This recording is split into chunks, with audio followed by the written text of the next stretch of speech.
Hello viewers, இன்னைக்கான இதில் வந்து என்ன அப்படின்னா, இப்போ வந்து நான் அந்த ஷார்ட்ஸ்லேயே வந்து ஸ்டார்டிங்கில் உள்ள ஷார்ட்ஸில் கேட்டிருப்பேன், ஏன் வந்து அவிச்ச ஃபுட்டை விட எண்ணெயில் பாயில் பண்ணி நல்லா பொரிச்ச ஃப்ரை பண்ண ஃபுட் வந்து ஏன் டேஸ்ட்டாக இருக்குது அப்படின்னு சொல்லிட்டு நான் கேட்டிருப்பேன். அந்த இதில் நிறைய பேர் வந்து ஃப்ரை பண்ணுறனால நல்லா வந்து ரோஸ்டடாக இருக்கனால, இல்லை வந்து நம்ம ஆயில் வந்து நம்ம பிளான்ட்டோட ஆயில் யூஸ் பண்ணுறனால வந்து நல்லா டேஸ்ட்டாக இருக்குது, அதனால் வந்து அதை லைக் பண்ணுறாங்க அப்படின்னு சொல்லிட்டு கமெண்ட் பண்ணியிருந்தீங்க.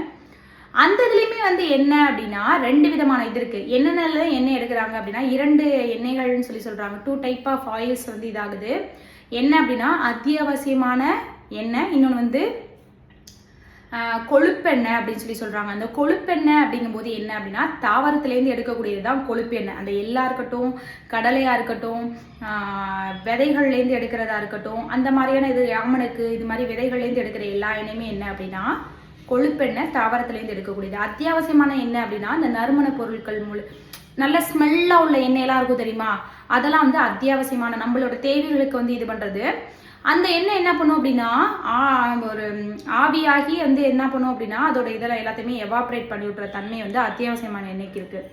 இதே வந்து கொழுப்பெண்ணெய்க்கு வந்து என்ன அப்படின்னா, நம்ம யூஸ் பண்ணுறோம், நம்ம வந்து அதை பொரிக்கிறோம், அதை ஃப்ரை பண்ணுறோம், பாயில் பண்ண ஃபுட்டை கூட அதில் வந்து ஃப்ரை பண்ணி சாப்பிட்றோம். அந்த இதில் வந்து என்ன அப்படின்னா, அது எவாப்ரேட் தன்மை கிடையாது. அது வந்து என்ன, பூக்கள்லையாக இருக்கட்டும், இல்லை வந்து விதைகள்லையாக இருக்கட்டும், இல்லை வந்து அடியில் உள்ள கிழங்கு வகைகள்லையாக இருக்கட்டும், நிறைய இதுலேருந்து தான் அந்த எண்ணெய் வந்து எடுக்கிறோம்.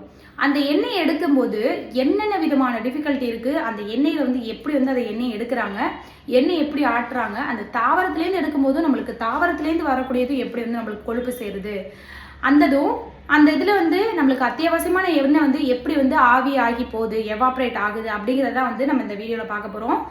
என்னோட ஃபுல் வீடியோ வந்து என்னோட டிஸ்கிரிப்ஷன் பாக்ஸில் வந்து நான் லிங்க் போடுறேன், பாருங்கள். தேங்க்யூ.